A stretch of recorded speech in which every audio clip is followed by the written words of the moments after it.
talked about James Harden last week, calling Daryl Morey a liar, XYZ, figuring out if he's going to show up or not. And it looks like the relationship between James Harden and Daryl Morey is beyond repair. So apparently the other day, James Harden did not show up to practice, and the team seemed like they were blinded by it. You know, you had Nick Nurse saying that he expected him to come to practice, but at the end of the day, he had the mindset, if you're here, you're here. If you're not, you're not. Joel Embiid came out and basically said, hey, I thought he was going to be here, but maybe something, happened. Maybe he had something to do. Maybe he had something to do. Maybe he has something Other than to do. Yeah, hilarious. So, yeah, it's just a little crazy. And then you had like Brian Windhorst went on First Take today and said, James Harden came to the media last week and he was talking to all the media heads, and we really believed that he was gonna, put his pride to the side and play in X, Y, and Z. But we know what it is. He wants to get traded. The rumor was the Clippers. The rumor that the Clippers were going to, at first, wanted to offer one first-round draft pick, Terrence Mann, and expiring contracts. Looks like Daryl Morey and that organization, 76ers, they wanted 2 first-round picks, and the Clippers were like, no. The second one was a pick swap, though. Pick swap? Yeah. So, real quick, I just got to say, it's crazy to me. Like, I guess I can get the picks part, but Terrence Mann, bro, it's like they be acting like Terrence Mann is 27. He's 27. Do niggas not realize he's not? There's no more growth potential. Terrence Mann is not about to be an all-star. He's not about to. I don't know about all-star, but I think he has the potential to be a starting caliber player. I mean, he was. What does that mean, though? I think his ceiling is he can probably give you like 16 to 18 points. His ceiling. Where is he? People don't just get better at 27. He averaged 8 points a game. I know this last is completely year. different. 16? But this is different. I know it's different. Steve Nash hit his prime when he was damn near 30. No, bro. Steve Nash was definitely still playing. Steve Nash was playing better, and you could see what he was. If you look at his stats, they traject that way. You know, Terrence Mann has been averaging 8-9 points his whole career. Yeah, I mean, and to be fair, maybe he would be averaging more points if he didn't have to share a team with Kawhi and Paul George. Russ came to the team. They're not going anywhere. And clearly you're not good enough to take shots away from any of those players. So, like, where is – I don't know. My biggest thing is really just, like, he keeps coming up in these talks and they keep saying he's off limits, he's off limits. I mean, but aside from that, like, who are you – because you're not going to trade a star for a star. You know what I'm saying? So – who on that roster you look at him like, all right, I think they kind of have somewhat of a potential. It's probably just him, or, I mean, you can kind of say Bones, but I'll probably just take him, or I take, what's his name? That was on Toronto that won the chip, helped them win the chip, Norman Powell. Like, those are the only two that I would look at. It's also okay to not, what your players are. They don't have anybody who has any untapped potential. Like, what all the players are giving you on the Clippers, and they paid for that. Like, that's really their idea is we put together a group of people where we know what we're getting from all these players. They're in their mid-prime-ish years. But, yeah, there is no one that they should be projecting out with on their team. Yeah. No one on that team is going to do anything that surprises anybody in the next couple of years. I still have faith in Terrence Mann. But that's the only – I know he's 27. That's the only young player that they really have. Everybody else is old as shit. Right. That's why I'm like, you might as well. Because you don't want to. Because I can see why they don't want to give him up. Because it's like, all right, we're gonna have James Harden as a rental, and then if we give up our picks, what's gonna kind of happen after that? It does, bro.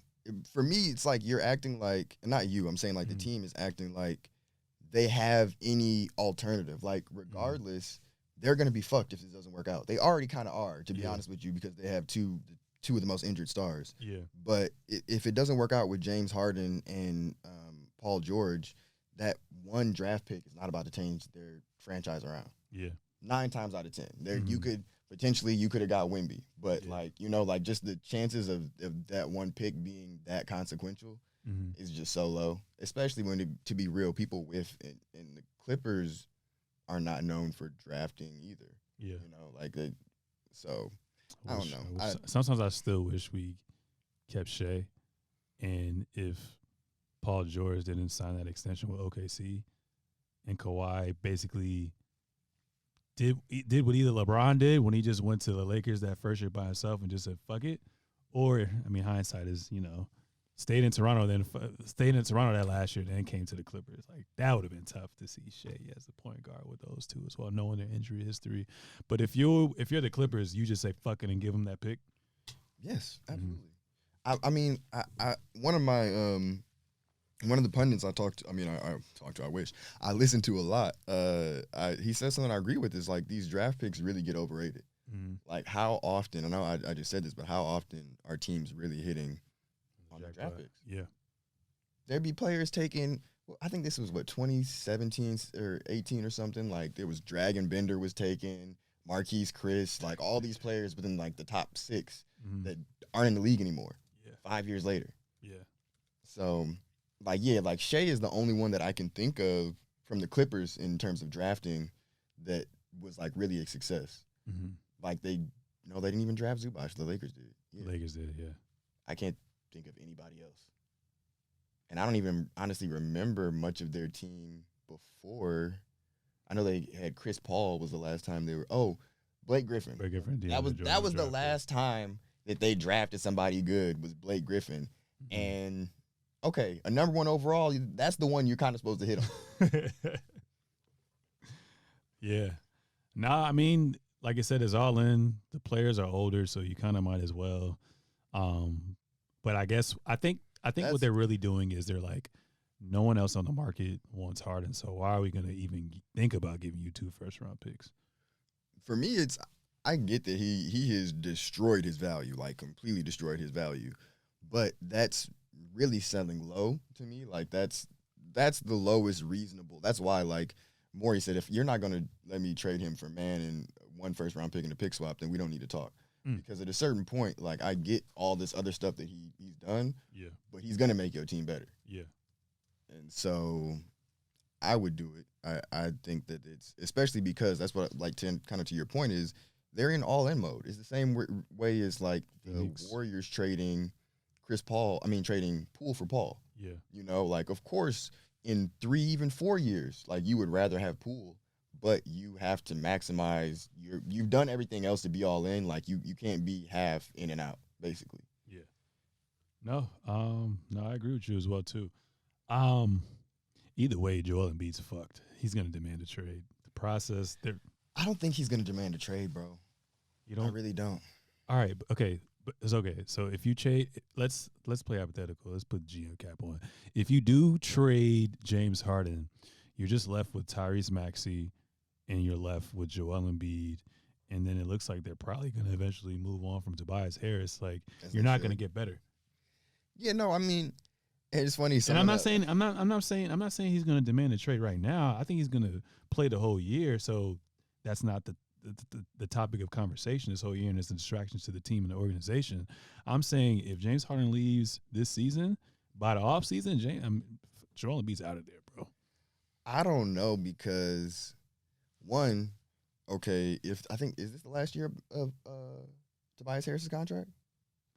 I can look it up. If it is, like, you're going to have hella cap space. And with Harden being gone, you're going to have more cap space in general. Mm-hmm. So then there's the potentiality that they can bring somebody else in. I think there's also the fact of, especially with the East being top heavy, bro. I don't know. There's also this is his last year of the contract. He's an unrestricted free agent. He's making $39 million this year. They're not going to be, with or without James Harden, the Sixers are not going to the finals. It's crazy. They could have went to the finals last year. They just bullshitted. Could they have? I think if they showed up Game 7, they were up 3-2. They could have closed it. I think they could have beat the Miami Heat in the conference finals, low key. I don't know, man. They took Boston 7 games. Yeah, I mean, Boston is. That's why I can't really just fully trust Boston. Boston kind of just. I think the East was up for grabs last year. Up for grabs? No, absolutely not. Up for grabs. We had an 8 seed that made it to the finals, even though they're not the real 8 seed. That's the Heat. That's one aberration. Mm-hmm. 7 through 5 had no chance of making to the finals. Like, I just don't think. At least I'll say this: he can definitely prove me wrong. But Joel Embiid has never shown me anything in the playoffs to make me believe that he's going to lead a team to the finals. Yeah, And I don't. With that, James Harden has and then definitely never shown me anything in the playoffs that makes me believe he can be a co-star getting a team to the finals. Yeah, I think James Harden is better as a third option. So with the Clippers, that would be perfect for him. He can he can escape all allegations. Exactly. But no, just real quick to your original point, I think that I think it doesn't make as much sense for Embiid to be requesting a trade. At least I would if I were him, I would see what's going to happen. Mm-hmm. You know, what we're going to do post Harden, what they're going to, because to me, to be fair to the Sixers, they did try. At the time you brought Harden in, like he was a very, very valuable asset. It's just that he turned into being James Harden again. So yeah, because it's like you can have him on your team, but like if Philly had a legit number 2 behind Embiid, with Harden being that facilitator that he is with those pieces, then yeah. But you're asking Harden to be prime Harden with Embiid? Nah, that's not gonna work. And I still think Tyrese Maxey has another level to go to, but he's not. I think they really need a wing? Drew Holiday or a wing for sure. But like neither, even say Harden were to play this year, him or Maxey are not defensive players at all. Mm-hmm. You know, and I don't see Maxey. I think could, of course, end up being a passable defensive player. Yeah, but he's never going to be like a lockdown type person. Mm-hmm. So I think that's something that they need defense out of one of their guards. Mm-hmm. But that's tough. Okay, so let's play hypotheticals again. Let's say if James Harden ends up going to the Clippers, if they're healthy, what is your opinion on that team? And do you see where they just say, fuck it, since it's positionless, you put like Kawhi at the 4, PG at the 3, and let Russ and Harden be in the backcourt? Because you're going to need defense. Russ kind of proved, at least in the playoffs, that he was a capable defender when he wants to be. What do you do? I think that Russ would, if they get Harden, Russ coming off the bench again. You think he's gonna accept that? I mean, he already accepted it. He already accepted with the Lakers. Yeah, so I don't think that it will be too huge of a thing for him to go back to what he was doing prior. Mm-hmm. I just, the biggest caveat, of course, is what you said. Like, assuming they're healthy, I can't assume that. I can't even imagine that. I haven't seen that. Nobody. I feel bad for Ty Lue as well. Great coach, and he's never gotten to see his team fully healthy. Never. So it's just tough because again, it's one of those things of when you put when your stars are all old, those are just the risks that you take. You know, so I can't see them even if they are fully healthy. I don't really know what they look like. Playing, of course, like we don't even know what they would look like with Harden, but I don't even know what this team really looks like. Mm-hmm. So I would take a lot. I don't say a lot, but I would take like the Lakers, the Nuggets.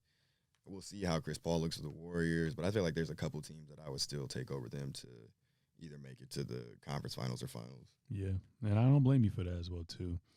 I mean, last time we did see them healthy, they got to the conference finals, but once they got there, Kawhi got hurt, so it's kind of tough to kind of see that. But top 4, 5 team, definitely not a playing team. But like you said, yeah, James Harden has a whole new dynamic, and that motherfucker can shoot compared to the rest. So that would be kind of dangerous.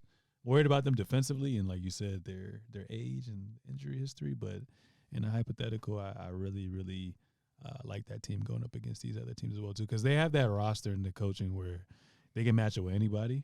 But like you said, we just gotta see them string along games and be healthy when it matters the most as well too.